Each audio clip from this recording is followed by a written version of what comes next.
We're here in Salford, home to BBC North and the Lowry Arts Centre, where this year's BBC Music John Peel Lecture is about to be delivered by none other than music icon Iggy Pop.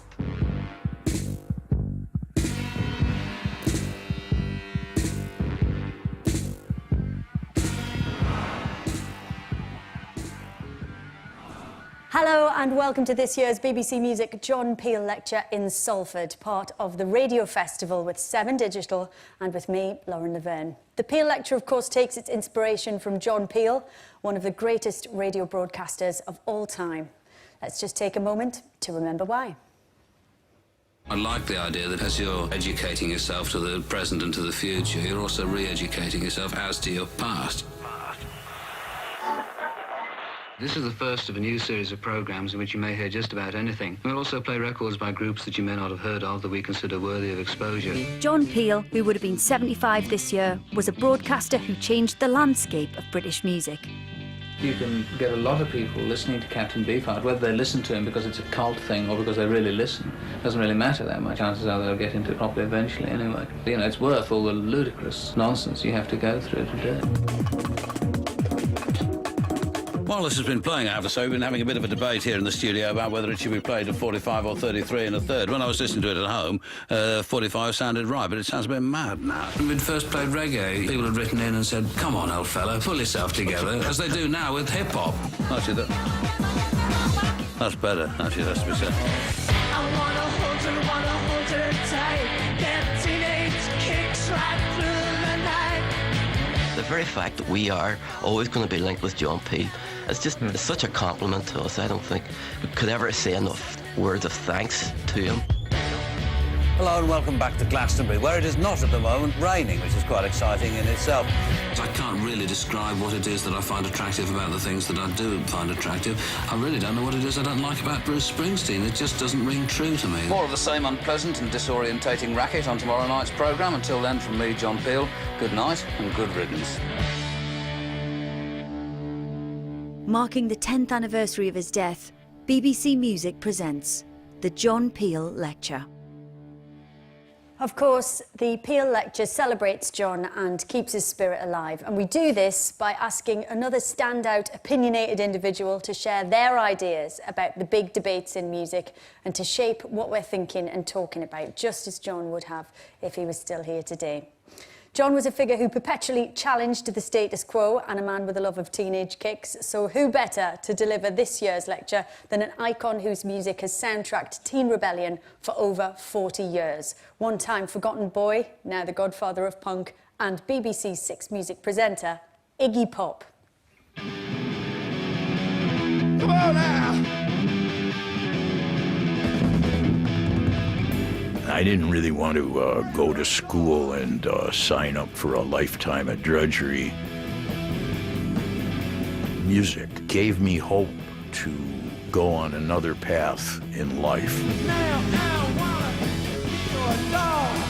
Now I wanna be your dog. Now I wanna be your dog. When Iggy and the Stooges crashed onto the stage in 1967, no one had seen or heard anything quite like them before. When I first heard Iggy's stuff down at the Roxy, it was definitely fresh. I'd never heard anything like that. It was coming from this totally other place. We're talking dark and threatening. It's electrifying. I think he's, you know, he ranks with the greatest performers of all time. I would put him up there with James Brown, and there aren't many that I would put in his category. He's my number one. The boy from a trailer park in Ypsilanti, Michigan, quickly earned a reputation as the wildest man in rock and the godfather of punk. We'd heard the term punk applied to us, kind of meant to be a dismissal or an insult, like some skinny kids who can't, you know, who don't count. And so we count. The Stooges' raw industrial sound combined with Iggy's anarchic stage presence became the blueprint for alternative rock bands, from the Sex Pistols to Nirvana and the White Stripes.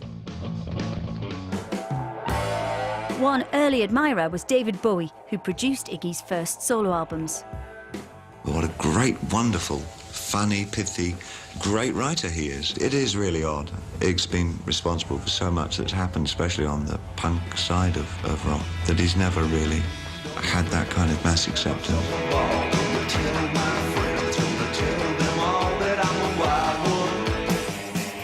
But recognition for Iggy's talent has continued to grow.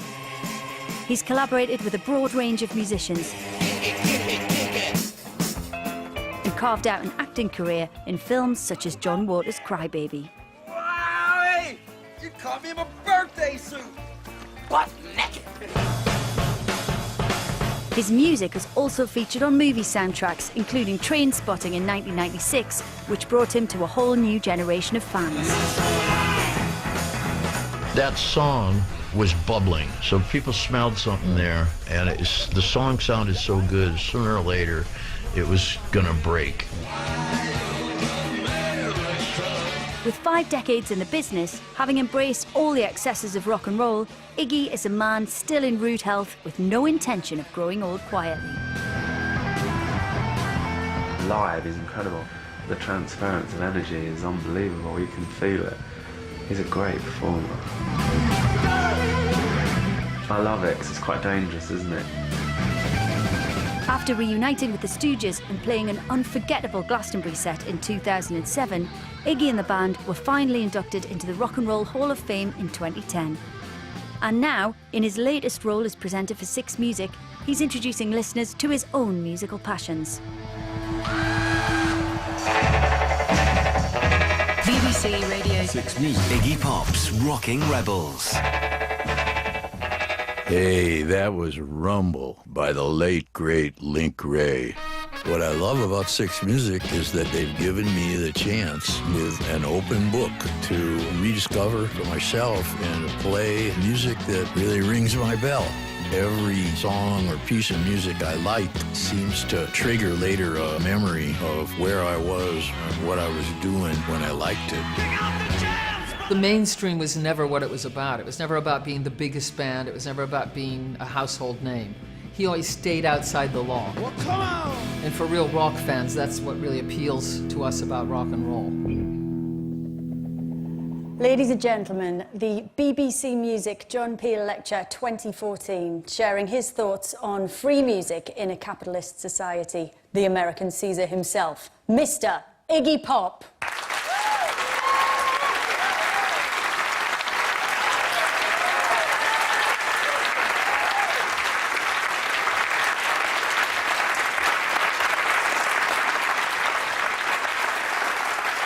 Hi. Can you hear me? All right, I'm Iggy Pop. I've held a steady job at BBC Six Music now for almost a year, which is a long time in my game. I always hated radio and the jerks who pushed that shit music into my tender mind, with rare exceptions. When I was a boy, I used to sit for hours suffering through the entire US radio top 40, waiting for that one song by the Beatles and the other one by the Kinks. Had there been anything like John Peel available in my Midwestern town, I would have been thrilled. So it's an honor to be here. I understand that. I appreciate it. Some months ago, when the idea of this talk came up, I thought it might be okay to talk about free music in a capitalist society. So that's what I'm going to try to talk about. A society in which the capitalist system dominates all the others and seeks their destruction when they get in its way. Since then, the shit has really hit the fan on that subject, thanks to U2 and Apple. I worked half of my life for free. I didn't really think about that one way or the other until the masters of the record industry kept complaining that I wasn't making them any money. To tell you the truth, when it comes to art, money is an unimportant detail. It just happens to be a huge unimportant detail to all of us. But a good LP is a being. It is not a product. It has a life force, a personality. and a history just like you and me. It can be your friend. You try explaining that to a weasel. As I learned when I hit 30 plus and realized I was penniless and almost unable to get my music released, music had become an industrial art. And it was the people who excelled at the industry who got to make the art. I had to sell most of my future rights to keep making records and keep going. And now, thanks to digital advances, we have a very large industry which is laughably, maybe, almost entirely pirate. So nobody can collect shit. Well, it was to be expected. Everybody made a lot of money reselling all of recorded musical history in CD form back in the 90s. But now the cat is out of the bag. And the new electronic devices which estrange people from their morals also make it easier to steal music than to pay for it. So there's going to be a correction. When I started the Stooges, we were organized as a group of utopian communists. All the money was held communally, and we lived together while we shared the pursuit of a radical ideal. We shared all songwriting, publishing, and royalty credits equally. Didn't matter who wrote it. Because we'd seen it on the back of a Doors album and thought it was cool. At least I did. Yeah, I thought songwriting was about the glory. I didn't know you'd get paid for it. We practiced a total immersion to try to forge a new approach which would be something of our own, something of lasting value, something that was going to be revealed and created. It was not yet known. We are now in the age of the schemer. And the plan is always big, big, big. But it's the nature of the technology created in the service of the various schemes that the pond, while wide, is very shallow. Nobody cares about anything too deeply except money. Running out of it, getting it. I never sincerely wanted to be rich. In the US, we have this guy, do you sincerely want to be rich? You can do it. I didn't sincerely want to be rich. I never sincerely felt like making anybody else that way. That made me kind of a wild card in the 60s and 70s. I got into the game because it felt good to play. And it felt like being free. I'm still hearing today about how my early works with the Stooges were flops. It was a flop, but they're still in print, and they sell. 45 years later, they sell. Okay, it took 20 or 25 years for the first royalties to roll in. So sue me. We've beaten our heads against the same wall to no avail. No one did that better than my friends, the Ramones. They kept putting out album after album, frustrated that they weren't getting the hit. They even tried Phil Spector and his handgun. After the first couple of records, which made a big impact, they couldn't sustain the quality. But I noticed that every album had at least one great song, and I thought, wow, if these guys would just stop, give it a rest, society would for sure catch up to them. And that's what's happening now, but they're not around to enjoy it. I used to run into Johnny in a little rehearsal joint in New York, and he'd be in a big room, all alone with a Marshall stack, just going, dum, dum, dum, dum, dum, dum, dum, dum, dum, all by himself. I asked him why, and he said, if he didn't practice doing that exactly the way he did it live, he'd lose it. He was devoted and obsessive. So are Joey and Dee Dee. I like that. Johnny asked me one day, Iggy, Iggy, don't you hate Offspring and the way they're so popular with that crap they play? That should be us. They stole it from us. I told him, look, some guys are born and raised to be the captain of the football team. And some guys are just going to be James Dean and rebel without a cause. And that's the way it is. Not everybody is meant to be big. And not everything big is any good. I only ever wanted the money because it was symbolic of love. And the best thing I ever did was to make a lifetime commitment to continue playing music no matter what, which is what I resolved to do at the age of 18. If you are who you are, that is really hard to steal. And it can lead you in all sorts of useful directions when the road ahead of you is blocked. And it will get blocked. Now I'm older, and I need all the dough I can get. So I too am concerned about losing those lovely royalties now that they've finally arrived in the maze of the internet. But I'm also diversifying my income because a stream will dry up. I'm not here to complain about that. I'm here to survive it. When I was starting out as a full-time musician, I was walking down the street one bright afternoon in the seedier part of my Midwestern college town. I passed a dive bar, and from it emerged a portly, balding, pallid, middle-aged musician in a white tux with a drink in one hand and a guitar in the other. He was blinking in the daylight.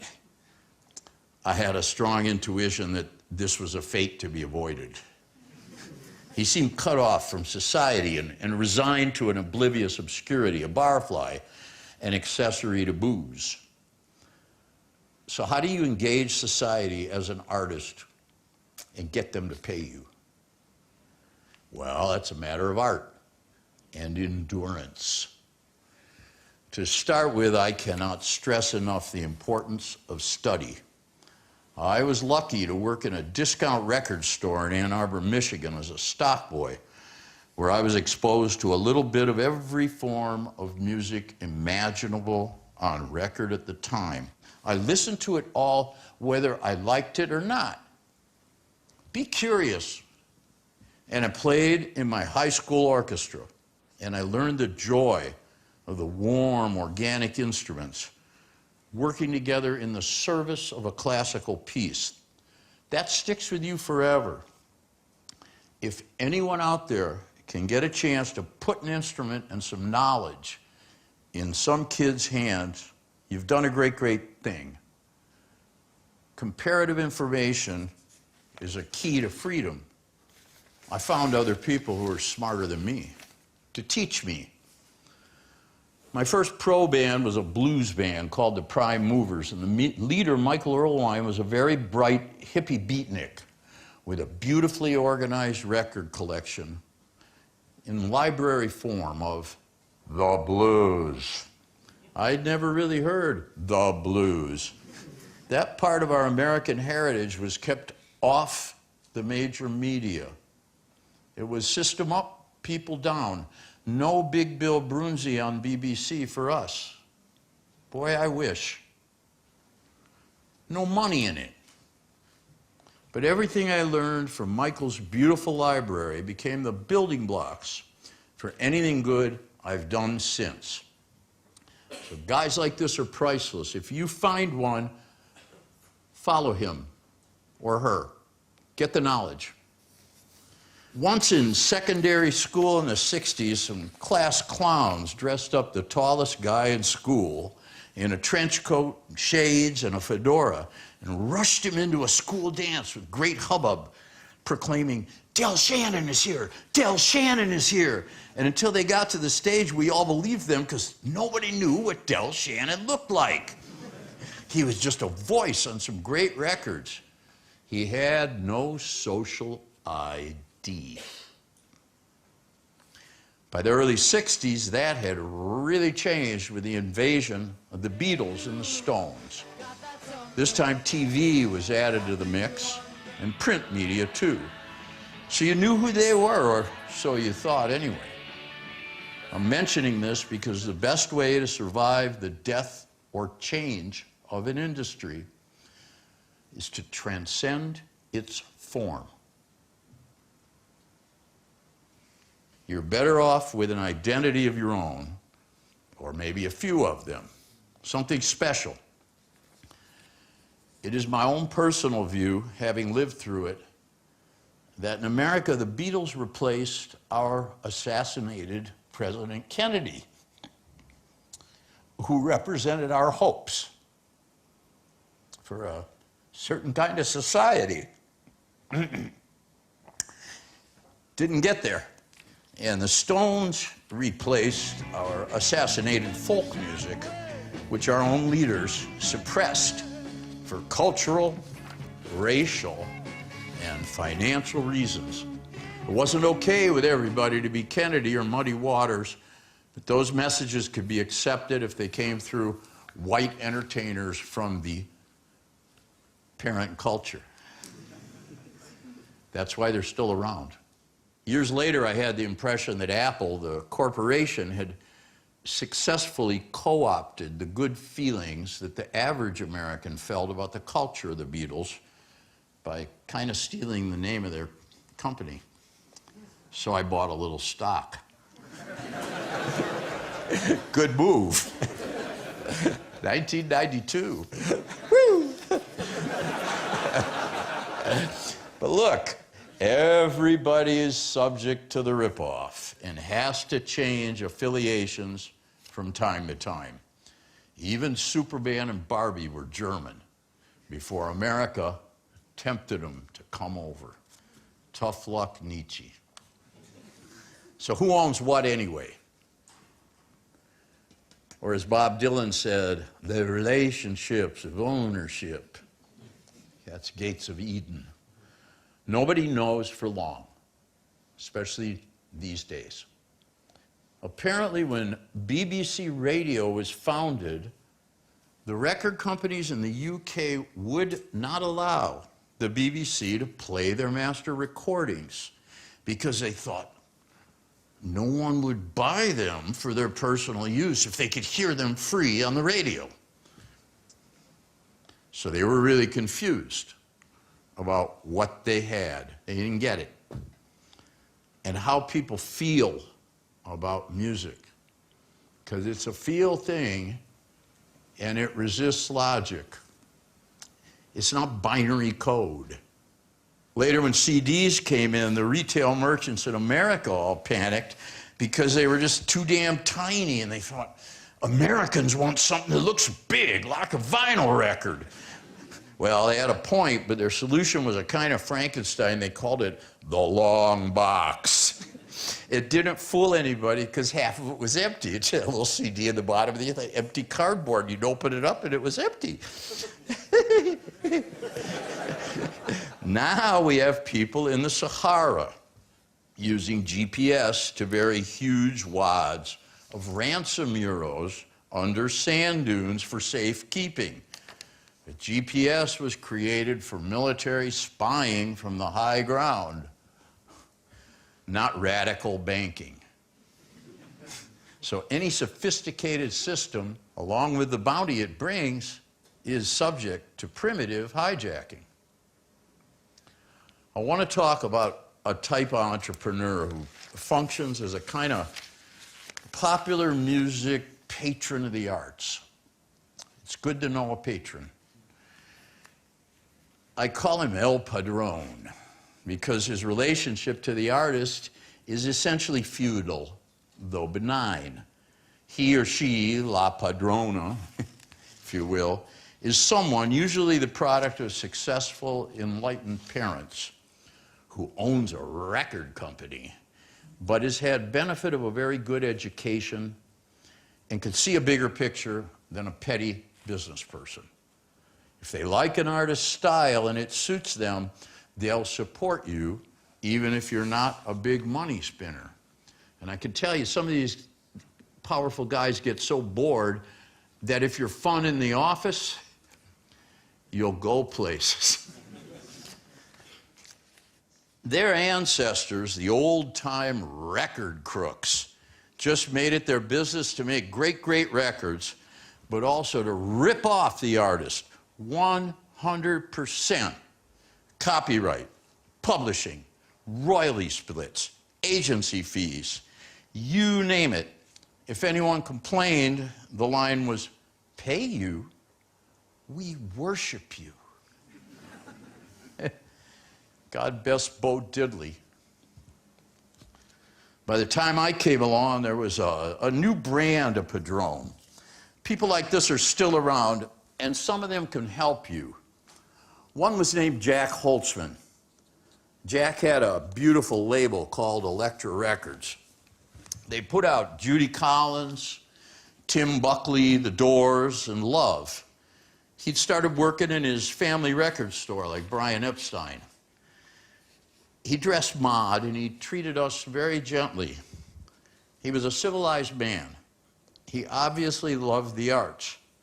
But what he really wanted to do was build his business. And he did. He had his own concerns and style, and you had to serve them. And of course, when he sold out, as all indies do, you were stranded culturally in the hands of a cold, clumsy conglomerate. But he put us in the right studios, with the right producers, and he tried to get us seen in the right venues, and it really helped. This is a good example of the industry. Another good guy I met is Sir Richard Branson. I ended up serving my full term at Virgin Records, having been removed from every other label. And he created a superior culture there. People were happier and nicer than the weasels at some other places. The first time he tried to sign me, it didn't work out because I had my sights set on A&M, a company I thought would help make me respectable. After all, they had Sting. Richard was secretly starting his own company at the time in the U.S. And he phoned me in my tiny flat with no furniture. He said he'd give me a longer-term deal with more dough than the other guys. And he was very, very polite and soft-spoken. But I had just smoked a joint that day. And I couldn't make a decision.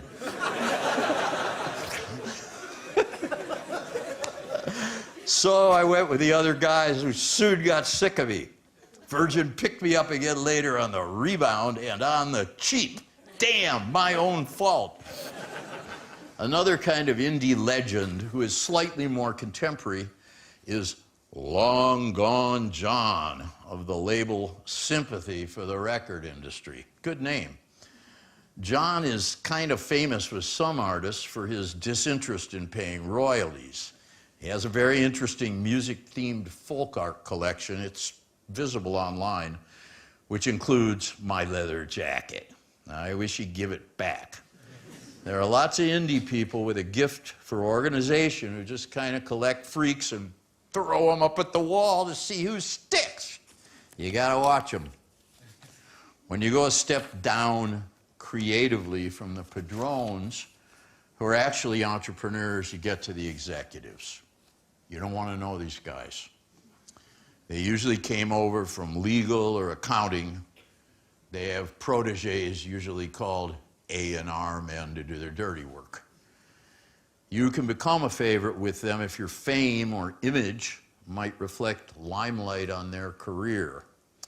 They tend to have no personalities to speak of, which is their great strength. Strangely, they're never really thinking about the good of their parent company as much as old number one. Avoid them. If you're an artiste, they will make you feel sick or suicidal. The only good thing the conglomerate can do for you, and they've done it recently for me, is make you really, really ubiquitous. They do that well. But when the company is your banker, then you are basically going to be the Beverly Hillbillies. So it's best not to take their money, especially when you're young. These are very tough people, and they can hurt you. So who are the good guys, they asked me when they read this thing at BBC Six Music. Well, there are lots of them. In fact, today there are more than ever, and they are just about all indies. But first, I want to mention Peter Gabriel and WOMAD for everything they've done for what seems like forever to help the greatest musicians in the world, the so-called world musicians, to gain a foothold and make a living in the modern, screwed-up cash and carry world. Traditional music was never a for-profit enterprise. All the best forms were developed as a kind of your job in the community. You know, it was pretty good. Yeah, I'm a musician. I'm going to skip like doing the dishes or taking the trash out. It was like that more. And it's not surprising that all the greatest singers and players come from parts of the world where everybody is broke and the old ways are getting paved over. So it's crucial for everyone that these treasures not be lost. There are other people of means and intelligence who help others in this way, like Philip Glass through Tibet House, David Byrne with Luwaka Bop, Damon Albarn through Honest John Records. Shout out to Hypnotic Brass Ensemble. Almost all the best music is coming out on indies today, like XL, Matador, Burger, Anti, Epitaph, Mute, Rough Trade, 4AD, Sub Pop, etc., etc. But now YouTube's trying to put the squeeze on these people because it's just easier for a power nerd to negotiate with a couple big labels who own the kind of music that people listen to when they're really not that into music, which of course is most people. So they've got the numbers. But indies kind of have the guns. I've noticed that indies are showing strength at some of the established streaming services like Spotify and Rhapsody. People are choosing that music. And it's also great that some people are starting their own outlets like Pledge Music, Bandcamp, Drip, etc., etc. As the commercial trade swings more into general showbiz, the indies will be the only place to go for new talent outside the Mickey Mouse Club. And so I think they were right to band together and sign the Fair Digital Deals Declaration. There are just so many ways to screw an artist that it's unbelievable. In the old vinyl days, they would deduct 10% breakage fees for records supposedly broken in shipping, whether that happened or not. And now they have unattributed digital revenue, whatever that means. It means money for some guy's triple bypass. I actually think that what Tom York has done with BitTorrent is very good. It's encouraging a positive change. The music's good. It's being offered at a low price, direct to people who care. I want to try to define what I'm talking about when I say free. For me, in the arts or in media, there are two kinds of free. One kind of free is when the process is something in which people, you just feel free. You feel a sense of possibility. You feel a lack of constraint. This leads to very, very powerful, energetic, and kind of sometimes loony situations. Vice Media is an interesting case of this because they started as a free handout using public funds. And they had open, freewheeling minds. Originally, the free handout was called Voice. And there's these kids, yeah, just get rid of the O, it'll be Vice, yeah. Okay. By taking an immersive approach with no particular preconceptions to their reporting, they've become a huge success also through corporate advertising, at attracting big, big money investment. Hundreds of millions of dollars now pumped in Fox Media and a couple others bigger than that in the US. And they get it because they attract lots of little boy eyeballs. So they brought us Dennis Rodman in North Korea, which is kind of a travesty, but kind of spunky.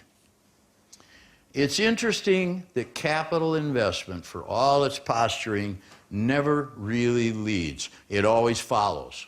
They follow the action. So if it's money you're after, be yourself in a consistent way, and you might get it.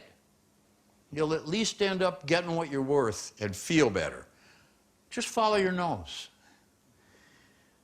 The second kind of freedom, to me, that is important in the media and arts is just the idea of giving freely. When you feel or sense that someone is giving you something, not necessarily with hope of profit, but out of maybe self-respect, Christian charity, whatever it is, that has a very powerful energy. The Guardian, in my understanding, was founded by an endowment by a successful man with a social conscience who wanted to help create a voice for what I would call the little guy.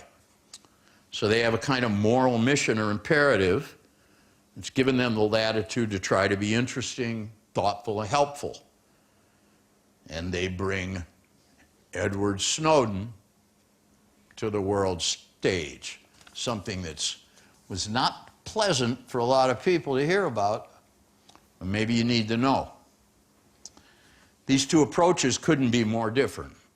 To justify their new mega bucks, Vice will have to expand and expand in capital terms. Presumably, they'll have to titillate a dumb but energetic audience. Of course, all capitalist expansions are subject to the Big Bang balloon bust. Poof! And you're gone. As for the Guardian, I would imagine that the task involves gaining the trust and support of a more discerning,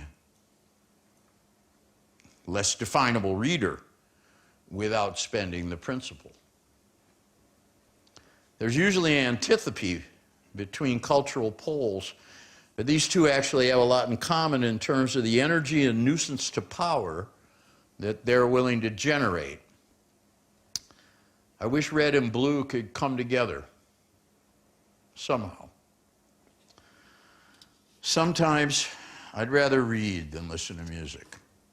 One of my favorite odd books is Bootleg, The Secret History of the Other Recording Industry by Clinton Halen. I bought the book in the 90s because a couple of my bootlegs were mentioned. I loved my bootlegs. They did a lot for me. I never really thought about the dough much.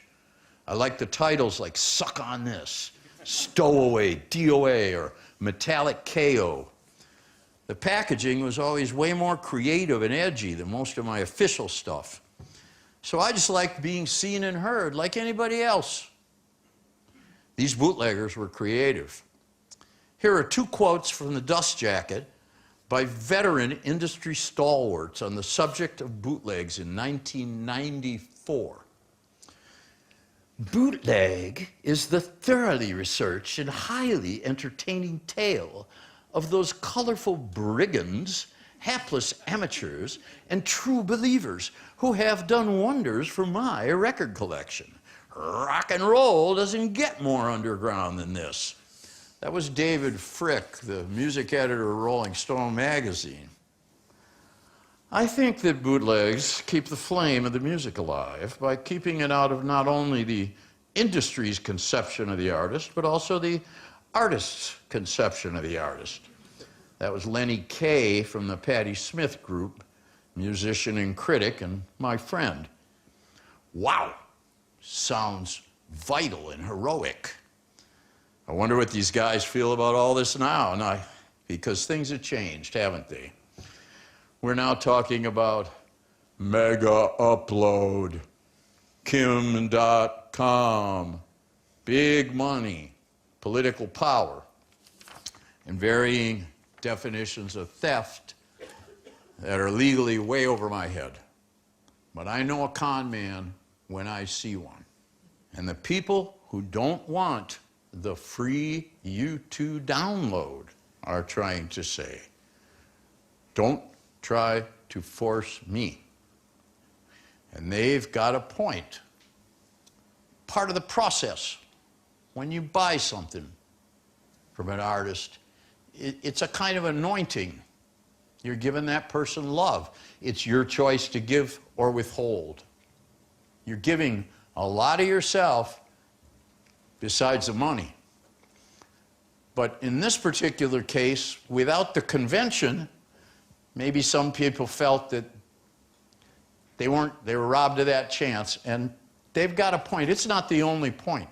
These are not bad guys. But now, everybody is a bootlegger, and not so cute as before. And there are people out there just stealing stuff and saying, don't try to force me to pay. And that act of thieving will become a habit. And that's bad for everything. So we are exchanging the corporate ripoff for the public one, aided by power nerds, kind of computer Putins. They just want to get rich and powerful. Now the biggest bands are charging insane ticket prices or giving away music before it can flop in an effort to stay huge. And there's something in this huge thing that kind of sucks. Which brings us to punk. The most punk thing I ever saw in my life was Malcolm McLaren's cardboard box full of dirty old winkle pickers. It was the first thing I saw walking in the door of Let It Rock in 1972, which was his shop at World's End on the King's Road. It was a huge, ugly cardboard bin full of mismatched, unpolished, dried out, used winkle pickers without laces at some crazy price like maybe £5 each.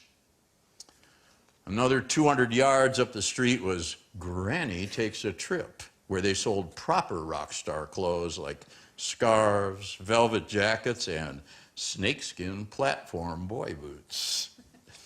Malcolm's obviously worthless box of shit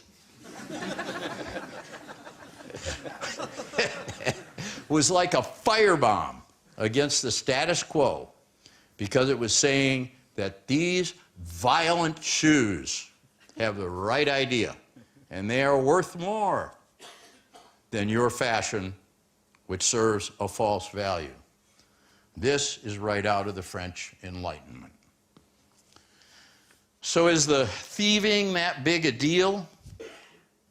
Ethically, yes, and it destroys people because it's a bad road you take. But I don't think that's the biggest problem for the music biz. I think people are just a little bit bored, and more than a little bit, broke. No money. Especially simple working people who have been totally left out, screwed, and abandoned. If I had to depend on what I actually get from sales, I'd be tending bar between sets. I mean, honestly, it's become a patronage system. There are a lot of corps involved, and I don't fault any of them. But it's not as much fun as playing at the Music Machine in Camden Town in 1977. There is a general atmosphere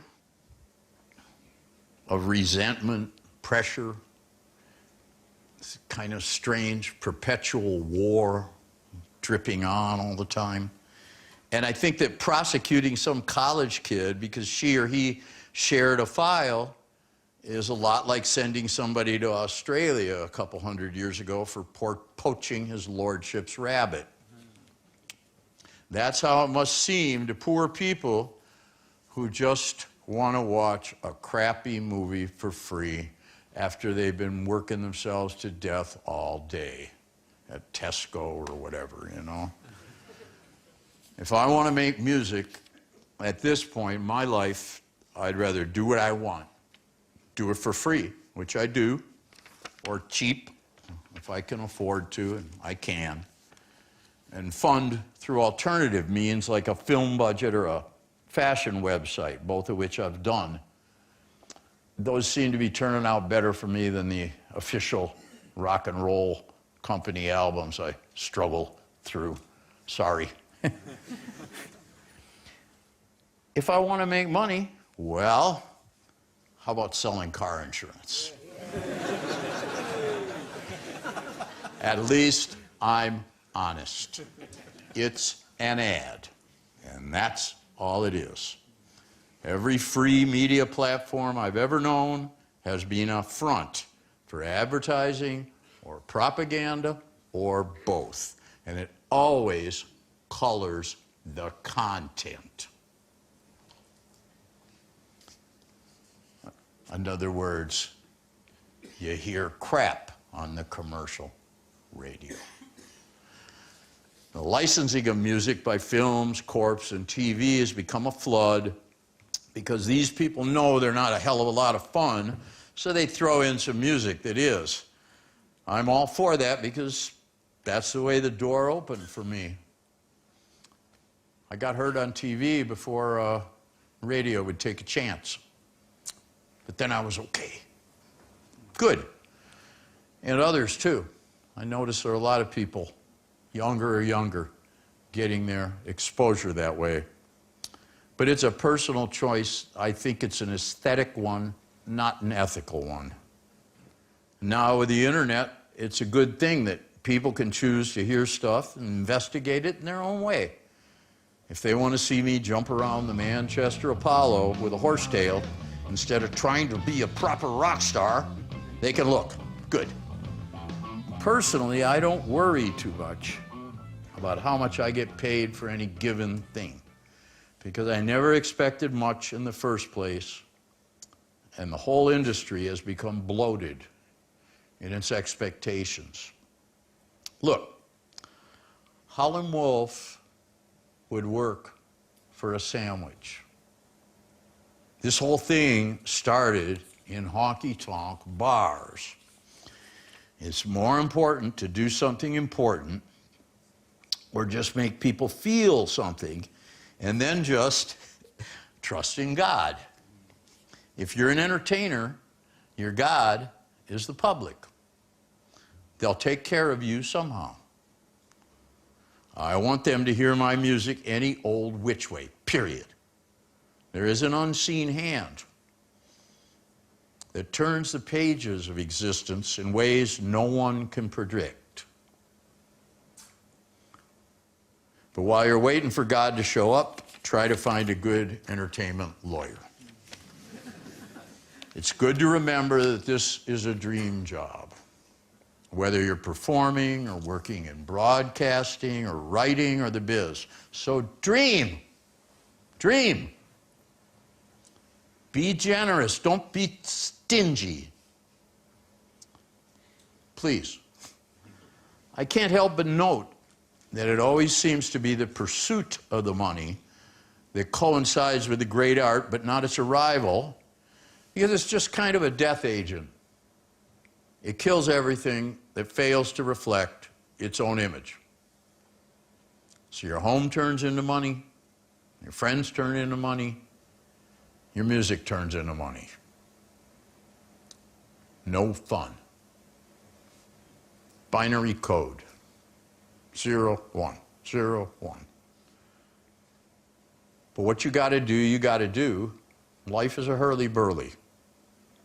So I would say try hard to diversify your skills and your interests. Stay away from drugs.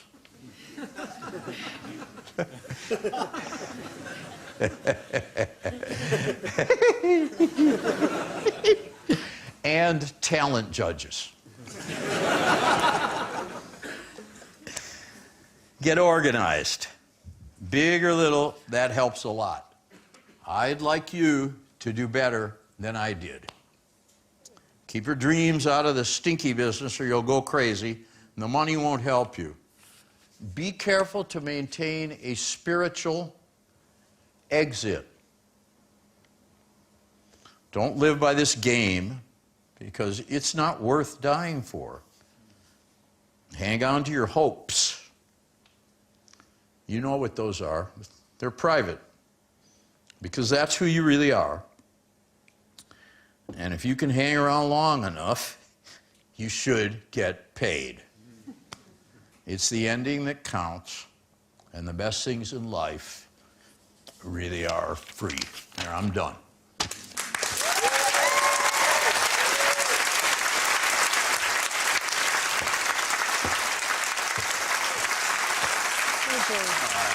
Fantastic. Thank you. Thank you so much. Come today. Yeah.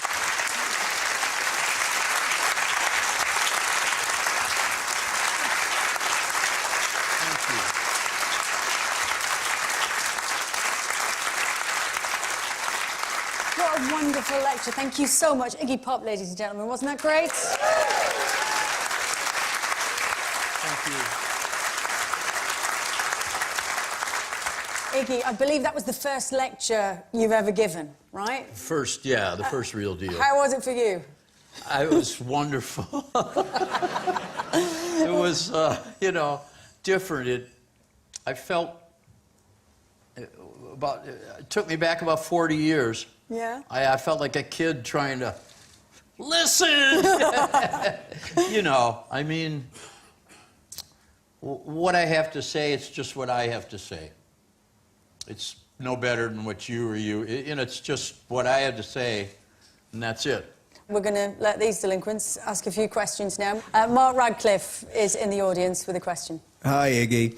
Hey, Mark. It was great to hear some of the ideas that you were talking about there. I was absolutely fascinated about your search for respectability and being attracted to a label because Sting was there. And I never thought that I would hear that, and especially your notion of respectability. One of my encounters with you was on a television program called The White Room, where I was introducing you in a pair of transparent trousers. So, Mr. Respectable, I was on live network television, more or less introducing your testicles. And, but anyway, but that's not. That's just a very fond memory for many ways. But I was interested in your ideas about devices, and you said about estrange people from their morals, and also the album being a being, something you've created and cared for and nurtured and given birth to. Given that, would you rather someone heard that for free rather than not hear it at all? Yes.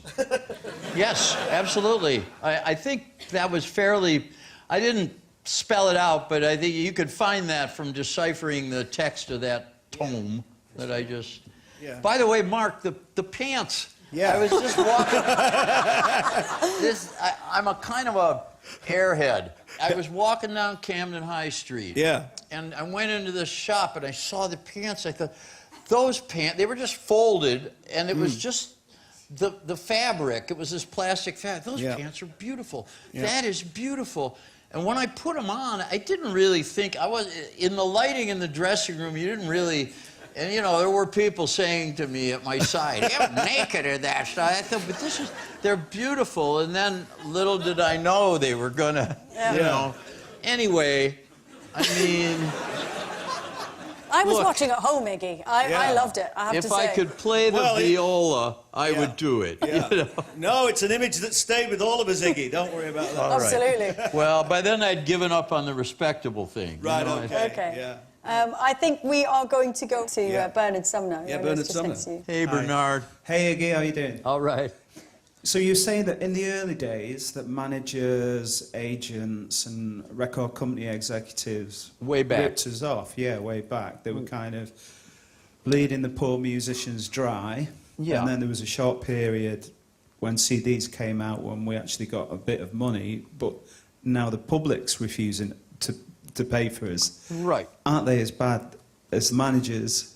The Well, that record was my company point. executives that, yeah. Yes, it's just an exchange. And look, honestly... Well, I mean, there's two ways of looking at it, isn't there?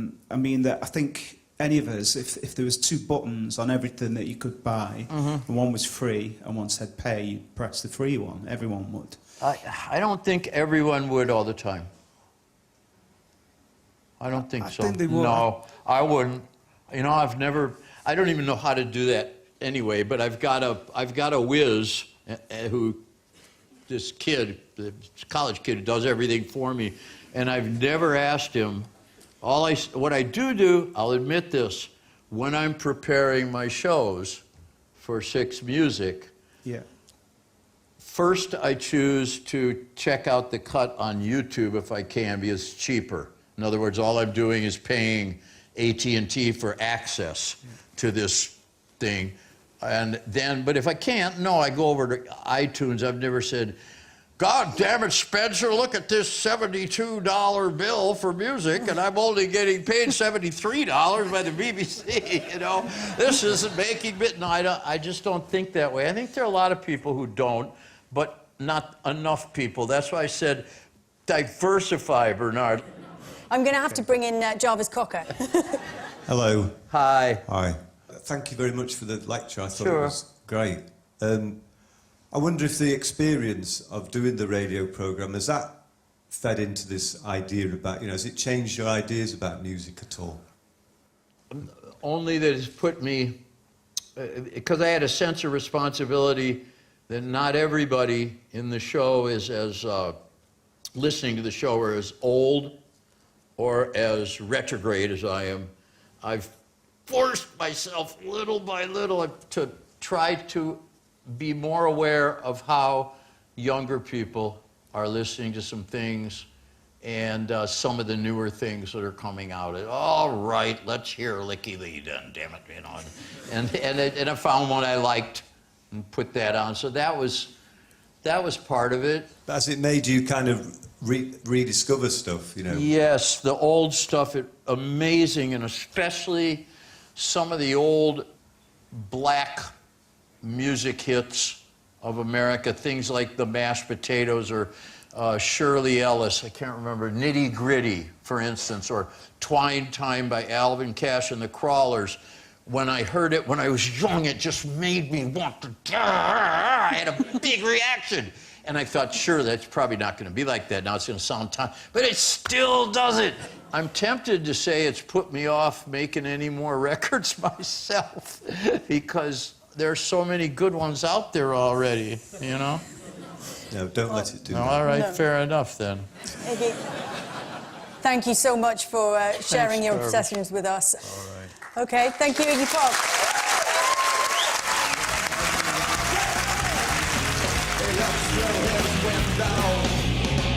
What does he see? He sees the side and hollow sky. He sees the stars around tonight. He sees the city's ripped sides along the winding ocean drive. And all of this was made for you and me.